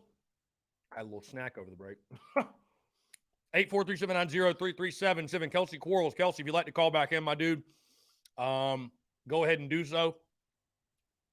Sorry, guys. Go ahead and do so. I think we lost service there at the end. But Kelsey Quarles sharing his insight, guys. And it's, again, coming from somebody like that who's had so much success wearing the garnet and black and doing what those guys did. When he played at USC, man, doesn't that unfortunately feel like eons ago. So, anyways, I'd love to hear from you all as well. Let's get back into your questions. Hey, the phone lines are open. If you guys want to call in, the phone lines are indeed open. So, a lot of comments about the OC. Coach Ford. Kelsey sees what all of us that trust our eyes more than Beamer have been seeing. Now we are learning that the team is put out with the junk. This is a turning point for Beamer. He will be the manager and galvanize this team and make changes, or he will soon join the ranks of former coaches. Unfortunately, Tanner's too busy with Dawn Staley to do his job. Okay. Well, I mean, yeah, I mean, we'll see. Here we go. Let's jump to the phone lines. Call from Bree. Bree, what's going on? How are you? Hey, Chris, I was about to not call because I don't want Kelsey to call and then you're on the line, but and I only got a brief moment. I'm doing lunch for my kids. So I got you. Notice because I told you I was going to watch the press conference, the first part of the show. I didn't hear your thing with Threet. The guy named Threet. I did not hear that. So I don't know what he said. Yeah. Okay. I don't know exactly what he ended up talking about, but real quick from the press conference, I'm noticing Marcus kind of threw Spencer under the bus finally. He's really been backing him up, but, he's like, hey, look, man, he's got to improve. So I'm seeing a lot of, even the coaches are a little bit more each week. Hey, because I noticed in week one, Beamer said something about Spencer making bad reads when asked about the O-line. So a lot of times when the questions are coming up about the O-line, they're deflecting back to Spencer. So he's starting to feel that heat now coming from the coaches, even in the interview room. So hopefully that's going to push that kid to do something. I'm also noticing the trend in the last several days that in any interviews, athletes and coaches are answering certain questions with, you'll need to talk to Coach Beamer about that. And I'm wondering if that's because certain things leak out that they didn't want to have leak out or whatnot. And so now they're saying, hey, look, you know what, maybe they put some handcuffs on what can be said in the media and, and Coach Beamer has to answer certain questions. You know what I mean? I hadn't seen that until just recently. Right. Marcus did talk about one thing that, somebody had commented about when I was talking about Jaheim and blocking and things and stuff like that. Somebody said, well, Jaheim doesn't like to block. Marcus was very complimentary of Jaheim, even though he hasn't been making passes, that he has made a huge stride and he's opened up plays that people aren't noticing in his blocking game. So hopefully we'll keep seeing that. Sounds like the Wildcat call with Joyner coming in, and this isn't just from the conference, but it's from watching, I watch a lot of podcasts. I'm sure you know that by now, and different clips and things. A lot of people are making it seem more like this wasn't a Satterfield call as much as it was maybe a call by committee, which isn't any better to me. But, I guess they're trying to take a little heat off of Satterfield and go, hey, look, the team kind of made a choice up front that there was a certain situation we want to call in and get that Wildcat going. So, Clayton White had some positives on his defense, and I can back those up with the stats that I had seen and looked at. They actually didn't do bad against the Georgia running backs or the Arkansas running backs, for that matter. They are getting penetration, but they're missing tackles on the QB. I mean, Stetson Bennett and KJ Jefferson killed us with the legs. So those are skewing the rushing defense stats a little bit because it's like, we had some big some big QB plays versus, hey, these weren't necessarily dialed up run plays that we didn't defend well. We had some big scrambles that gave a lot of rushing numbers. That doesn't excuse it because a lot of those plays, like I said, Kelsey had talked about our elites on the line. I'm seeing Jordan Burch get through. I'm seeing Zach Pickens get through. They're getting penetration, but they're missing tackles. They're not always wrapping them up. They're not getting those solo tackles. Most of Zach Pickens' tackles are all lots of assisted tackles. He's not stepping up and making those big plays that he needs to make as a 5-star athlete. That's for sure. But they are getting penetration. They are showing promise. And then to talk about the turnovers, and I'm going to tell you one thing that I noticed, and I have been noticing, that people are, and we're talking about not getting turnovers. I noticed our DBs, they're not really turning around and looking for interceptions like they were last year. They're playing, I mean, they did this some last year, but they're playing a lot of face guarding, you know, they're not turning around. E-Man missed one that was kind of brought up about where E-Man missed one in Arkansas where it was like a double coverage, and he could have, I think it might actually been the Georgia game. I can't remember. Yeah, it was the Georgia game maybe. But maybe he needed to turn around because he had double coverage there, but he never turned around, and he ends up getting I think a penalty for it. So those guys are not turning around and looking for the ball in the DBs. I don't know. I mean, I don't have a lot to say about the defense, you know, because there are some struggles that the defense is having, you know, because they're how offense that's not giving them, you know, a lot of rest. But it's a vice versa thing, right. You know. I mean, as Kelsey said, there's something across the board that's got to be diagnosed, you know. And I'm still hoping, and I'm at the hope that it's going to work itself out the next couple of weeks. Right. You know what I mean? But obviously, once we get to Lexington, that's where all these positive notes that we're taking and all the positives that we're seeing that the coaches are still highlighting, that those are going to be, you know, the key factors that turn the season around once we get to Lexington. And then other than that, the only thing like I had noticed was that Marcus kind of deflected the – what was it he was talking about? Sorry, hold on. There was one thing he kind of – hell. He was. I didn't write in a note. I saw actually he was asked about the Josh Van clip. I don't know if anybody else noticed. Yeah, that was it. That was the one. Yeah, he kind of deflected that, didn't he? Didn't he kind of deflect that just a little bit? So the quote was, "Oh yeah, you know, we laughed it off," but it sounds like he's not happy about it. He said the quote that I see was, you know, asked about the Josh Van clip, said, quote, he came up here and he was like, I need to apologize to you, end quote. Said in short, it was no big deal. Play in question was a base concept. He still wants South Carolina to be able to repeat week to week. So I haven't watched the video of that answer, which I'll be doing that after this. Well, he also said right after that, though, that initially then somebody showed him the Twitter clip that when Josh Van had come in and apologized, maybe he wasn't aware of what he was apologizing for. And then after he walked out the office and somebody showed him the Twitter clip, he was a little pissed about it. So, but he kind of deflected it too. He definitely deflected it. So, I don't know, man. That's it. I mean, that's all I picked up, you know, in the last 24 hours. I don't have a lot to share from anything that I've seen. I just caught those news conferences this morning, and that's kind of the things I picked up, you know. Clayton, like I said, the big thing with the defense was Clayton talking about, hey, they are getting penetration and they are getting stops on the run plays. They're missing the QBs and they're missing tackles. Right. You know, that's killing them. So that's definitely killing them, you know, and that's not even a scheme thing. That's not a scheme thing.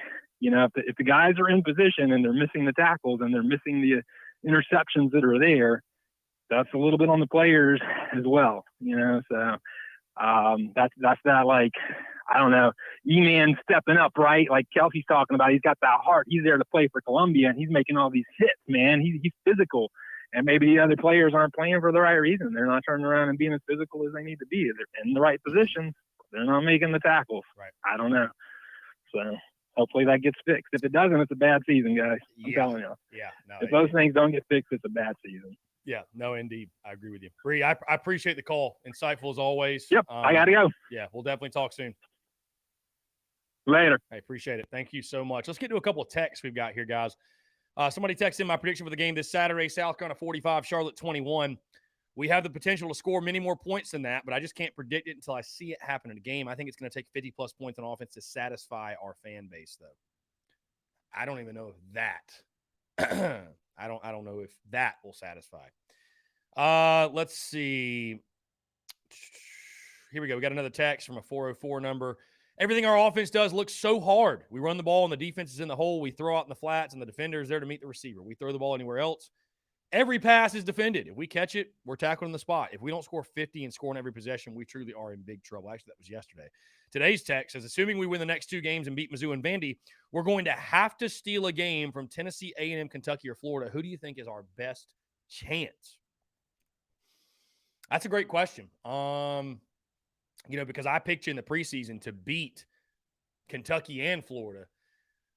I'd say at this point, Florida's the best chance. Right? I'd say Florida is the best chance because I think out of that group of teams, I think everybody else is above them. So I'd probably say Florida's the best chance. But, I mean, dude, realistically, think about it. You're going to win the next 2. Let's say you beat Mizzou and Vandy. I mean, you still have to win another game to get to bowl eligibility. Who's it going to be?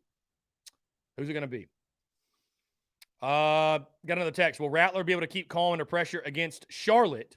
You'd certainly hope so. Also, will the play calling on third down be creative and not just a run down the middle on a long 3rd and 8? We can only hope, my friend.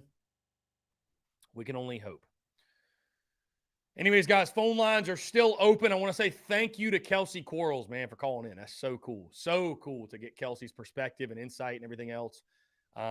Really, really do appreciate you, Kelsey. Thank you so much. Let's see. AJ Bowers, how you feeling right now, AJ? If y'all don't know, AJ is one of the most garnet glasses, optimistic Gamecocks you'd ever meet. I don't even think AJ is feeling that right now. I don't know, man. I don't know. I always see AJ commenting. He thinks we're going to win every single game. Jeff Gullidge, here's a good point. Is anyone scared of another school taking SAT away from us? That should tell everyone what they need to know about Satterfield. Yeah, I mean, it's a great point. That's a great point. So, you got to use this weekend, man, to build some confidence. You got to use this weekend to get something rolling. You got to get something rolling. So you got to get something rolling. I don't know.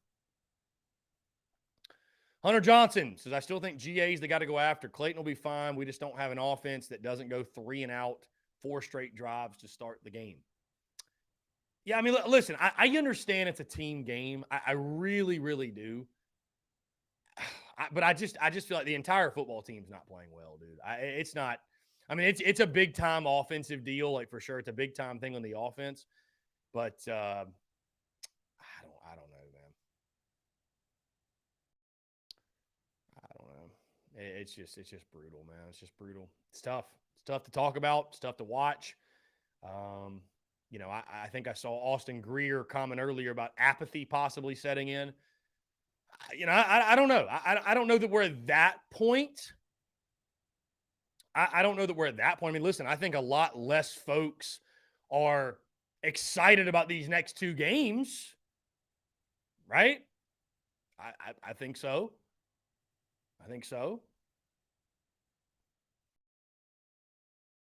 AJ Bauer says, if we can't score 45 to 50 against Charlotte as the worst defense in the entire country, then something needs to change. Big time. This game can't be close. No, it cannot be. It cannot be. No, it needs to be a blowout. Brandon Wagner says Jimmy Lindsey should really get some more heat. Call from Brian Lattimore. Brian, what's up, man? How are you? Good, man. How you doing? I'm doing well, man. It's good to hear from you. What's going on? Oh, not too much. I wanted to point out a statistic to you that I'm not sure anybody else has. So if anybody else has, just tell me. But did you realize this is the first time the Gamecocks under Shane Beamer have been under 500? I did not think about that. That's actually a really, really good point. Yeah, because they never dipped below 500 last year. So very, very good point, my friend. So, I kind of wanted to build on that point a little bit. A lot of people, the fan base is a little split on, how we look at cupcake games, good teams versus, just your guaranteed wins like we're supposed to see this weekend, right?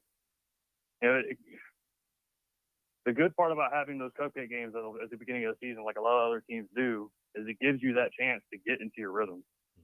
We just haven't had that chance. And I think you see an entirely different football team this year if you had a couple games like that to start the season. I think we just kind of got, each Georgia State was, a tough game, not a guaranteed win by, but, especially having Arkansas and Georgia back to back after that, it's just, yeah, it kind of just kills the morale in the locker room. Well, and again, too, Brian, you brought up the point, and it's everybody picked us to start 1-2. It's just how it's happened.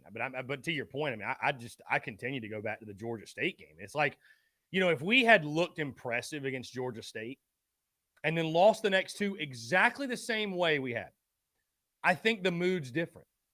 But like, we haven't done anything worth a shit. Like, hardly. You know what I mean? Like, not even against Georgia State did we look impressive. And you can, people were furious at me after the first game for not being more cheerful and happy because, come on, man, we won by 21, man. Like, what?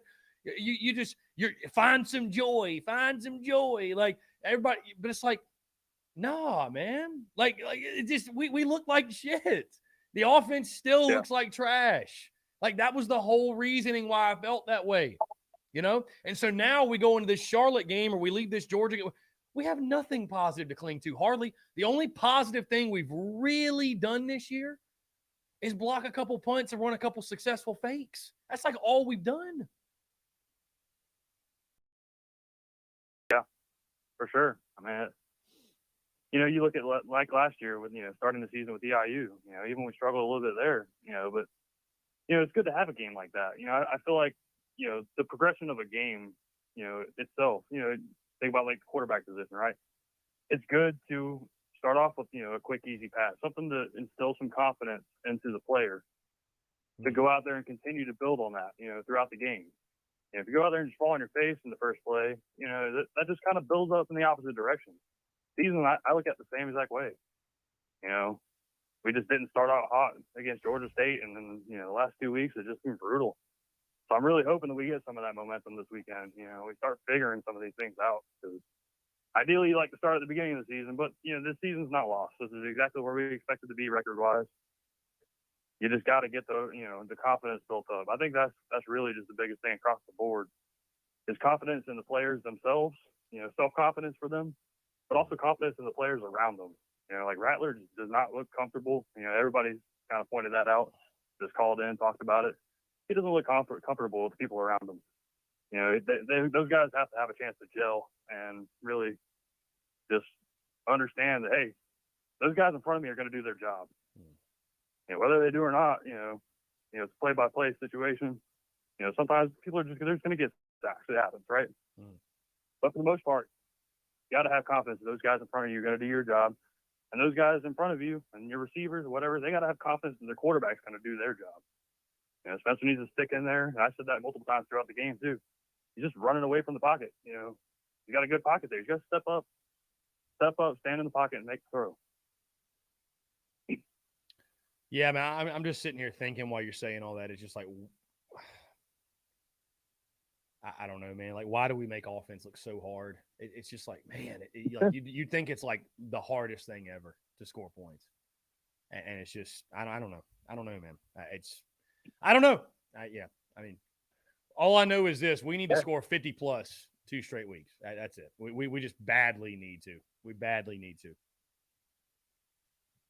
Yeah, and we talk about, in the Discord, like a team like Tennessee, very similar programs, but man, I'd kill to be a Tennessee fan right now. They may not win every game on their schedule, but at least it's fun. At least they're competitive in the games they do play. How they can go out there against an equal opponent and just blow them out. They have the opportunity to do that. I don't know if there's a game on our schedule, an SEC game that we're going to blow somebody out.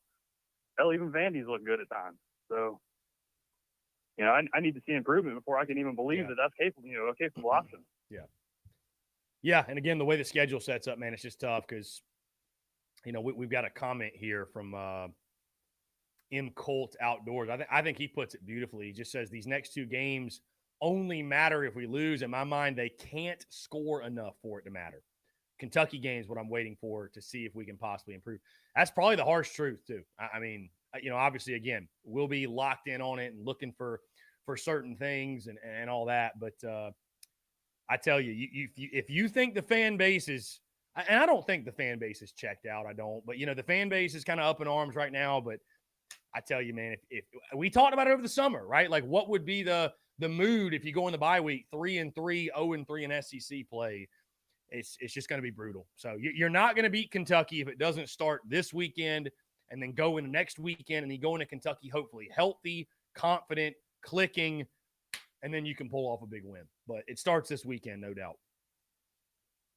The fan base is in a show me mentality, Yeah. and that's kind of what we entered the year with. It was a lot more of a subtle feeling, right? We had all the optimism in the world. We had 8 months feeding off that bowl game, believing that, wow, that's our offense now. But reality is showing that that's not our offense. That was exactly what we said it was. That was a one game. We came out and we threw a complete surprise at North Carolina, a terrible defense as it is, and it worked. It worked to perfection for that one game. But it's not something that we could repeat week in and week out. So sure, if we had a month to prepare for every game on our schedule, maybe we could show a little bit better, but we don't. So it just kind of is what it is. They got to show us they can do it on the field, because at this point they lost pretty much every believer that they had. Yep. Got to get them back. Got to earn them back. Got to earn them back. Got to do on the field. Like you said, man, I understand these coaches and everybody, they got to do their media availabilities and they got to do what they got to do every week. But man, I just, hearing comments like Marcus Satterfield made about, nobody wants to hear it. It takes time. We're getting close. You're right. Nobody wants to hear it. We don't. Nobody. Nothing matters except at the end of the day, what are you doing on the field? Put up numbers, put up points. That's literally all we care about. So. Yeah, I'm really torn because I'm really tired of the revolving door of coaches. It's what it seems like every other year in our program. Because I don't believe that that's how you build a program. Right. You can't just go out there and continue firing coaches over and over again and expect things to improve, because that's not how it works. But at the same time, I just still waiting on some sort of some sort of quantitative progression here, and I find it really hard that we can point to any direction and say, hey, we're improving in that direction. I just don't see it. Right. Yeah, I agree, dude. Brian, I agree with you 110%, my friend. All right, well, I'll catch you next time, man. Brian, I appreciate the call, my dude. Thanks so much. Great stuff from Brian Lattimore. Let's see. Kelsey Quarles says next week, all quarterbacks get a quarter, both games. Whoever does the best and shows they can do it the best job gets the nod. Quit handing jobs out and create competition. Let the best player play. Call from Chase Floyd. Chase, what's up, man? How are you? Here working on the hump day. How are you? I'm doing well, man. Appreciate you asking. What's going on? Not much. I just wanted to put a comment that I heard yesterday while when I got home last night. I was listening to Feinbaum, and a caller called in who's down in Columbia, who calls in a lot for him, and he made the comment that I hadn't heard anybody else mention, but he said local radio had mentioned it yesterday, that they noticed during the Georgia game, every pass attempt, Rattler was wiping his hands on his towel, and the run plays, he wasn't. And they said he heard the radio people talk about it, and then he went home and rewatched it, and sure enough, it happened. Now, I don't know. I was just wondering if you've heard any of that, or if this is the first time you're hearing about it, because that kind of surprised me. I hadn't picked up on it in live, while it happened, but it just makes you wonder, from a opponent perspective, is coaching picking up on that? Was that just Georgia? Did it happen in other games? Because I got home today, I thought about trying to put it on and just watching a couple of first series, because that's about all, there wasn't really much to rewatch in that game, but it was kind of interesting because I know you've had some callers call in about breaking down stuff, and I haven't heard them talk about that. That was something that was brought up to Feinbaum yesterday, and I thought it was interesting because, there's tendencies and stuff that coaches obviously are going to pick up on, breaking down film and stuff, and I was just wondering if that was something that might have been showing that, nobody's really talked about. Yeah, this is the first I'm hearing of it, but yeah, if that's indeed the case, that's got to be corrected, man. That's not good. It reminds me of like tipping pitches in baseball, and pitchers do certain things where they lick their fingers, or the way they position their glove, or they just do some sort of thing that tips what pitch they're throwing. So, dude, Georgia's good enough SEC teams are good enough without your help. So it might sound small to some people, but yeah, if every time you wipe your towel, you're wiping your hands because you're about to grip the football to throw it. Well, that's something a defense obviously do. Those guys are seeing it. There's no question. So right, and I know that's a split second decision. I know they're not yelling across the field probably past time. They might. I don't know. But in a player's mind, the coaching staff might have said, all right.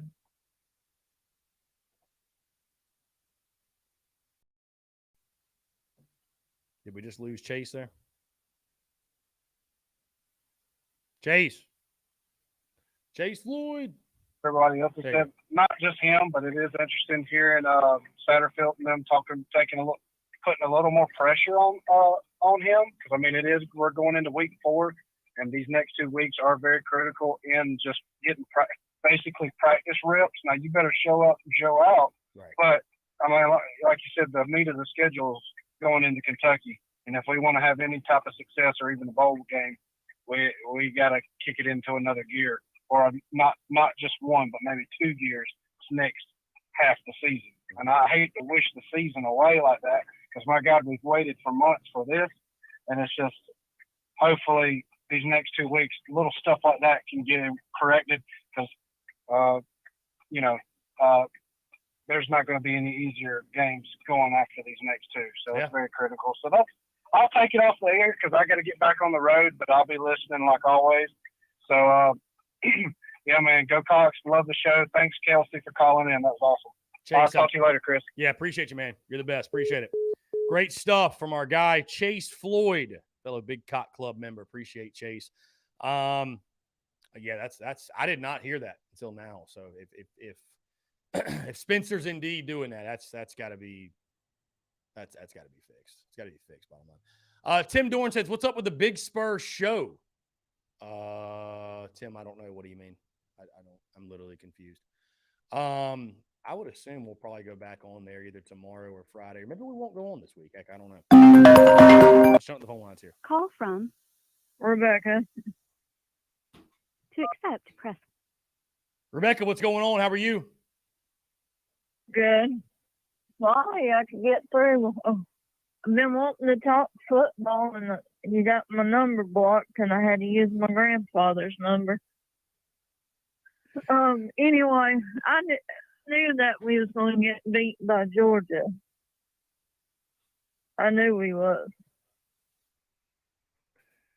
And I wanted to say that, and hopefully we can beat this other team this weekend,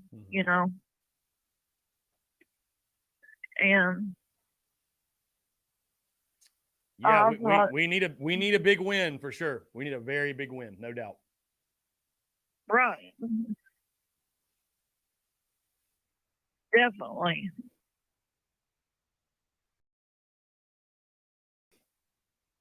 And I thought I'd call in and save my piece. I knew that we was going to get beat from Georgia. I knew it right off the bat. Everybody was like, got their hopes up and everything, and I was like, really? And I was like, I have a friend that is a Georgia Bulldog fan. Really? I knew we was going to get beat, so I went ahead and congratulate him on the team. So, no harm, no foul, Right.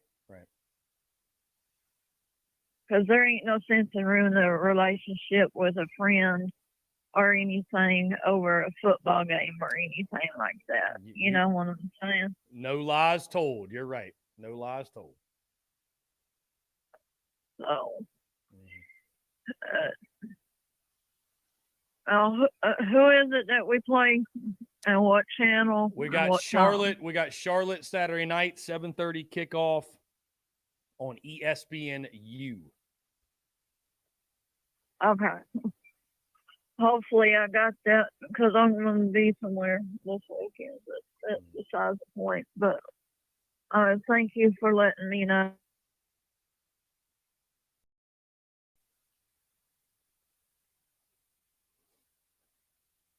Rebecca? Going once.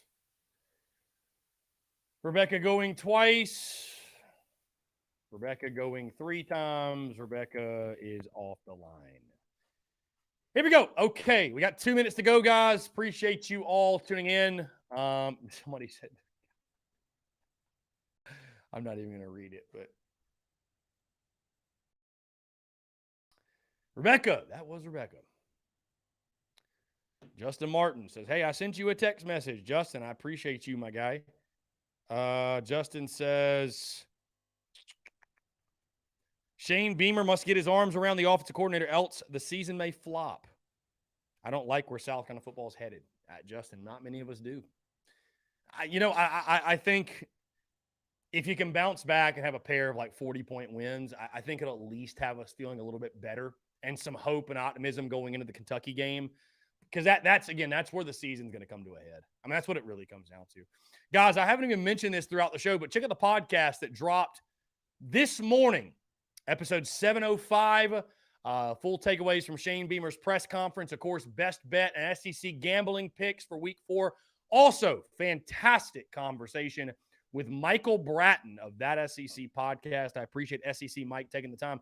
He gave his honest, unfiltered takes and opinions on Gamecocks football. We also talk SEC football. Really, really good stuff with SEC Mike. Truly appreciate him taking the time to chat. Other than that, guys, Daily Crows live all week. Podcast, of course, today. And then Friday, we'll talk Charlotte. We'll break down the game. I'll lock in my prediction, all that good stuff. And outside of that, content bleeding out of the eyeballs. As you saw yesterday, I tell you, one of the reasons I love talking Gamecocks, number one, is because of you all, the relationship that we have with each other, right? The relationship I've built with people. But I tell you, as a content creator, South Carolina, such a fun team to cover because the drama just never stops. Like the drama around USC, for whatever reason, good, bad, and different, it never stops. It never stops. Guys, that's going to do it all for me. Appreciate you all tuning in. Have a great rest of your Wednesday, and we will talk to you all tomorrow.